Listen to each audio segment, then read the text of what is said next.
මොකක්ද ඔයාගේ නම? ලකිඳු ආසන ජයලත්. ලකිඳු. ලකිඳු ආශන ජයලත්. ඔයාගේ වයස කීයද? 3යි. වයස අවුරුදු 3යි නේද? එහෙනම් ඔයා යන්න බලන්න මේ ජව සම්පන්න විදියට ලස්සනට වේදිකාවේ රවුමක් යන්න.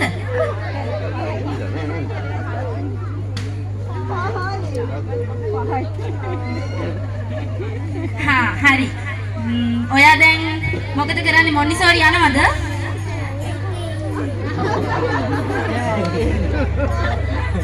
වයස අවුරුදු 3යිද ඔයාට? 3යි නෙමෙයි 6යි ඈ. මොකද්ද යන්නේ ඉස්කෝලේ නම් මොකද්ද? මාගල්ලේගම ඉස්කෝලේටද යන්නේ? තරමිනි කොල්ල සාමාන්‍ය වයස කියන්න කැමති නෑ. ඒක එයත් ලැජ්ජයි. ඒක තමයි නේද? හරි අපි බලමු ඔයා මොකද්ද සින්දුවක් කියනවද? පාට පාට මාළුවා වතුරේ යටි ඉන්නවා. එයා තමයි මාළුවා. හොඳම යාළුවෙකුත් ඉන්නවා. ඉතින් තවත් හයියෙන් අත්වල සන්නාදය දෙන්න මේ පුංචි අවුරුදු කුමාරයන් කුමාරියන් දිරිමත් කරන්නට. මෙන්න තවත් සිඟිති අවුරුදු